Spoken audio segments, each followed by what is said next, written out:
Hello, இப்ப விளங்க நினைக்கிறேன். இந்தியாவை எது மாதிரி மாத்தணும்? பிரிட்டன் மாதிரியே மாத்தணும்.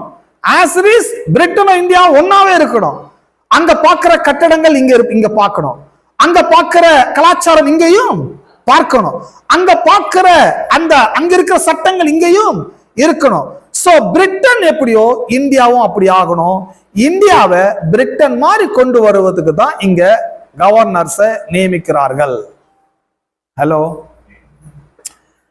அப்போ இதுதான் ராஜ்யத்தினுடைய கொள்கைகள். எல்லா ராஜ்யத்தினுடைய கொள்கைகள் இதான். இந்த பேட்டர்ன் எங்க வந்ததுன்னா, இந்த பிரிட்டனுக்கு எப்படி இந்த அறிவு வந்தது?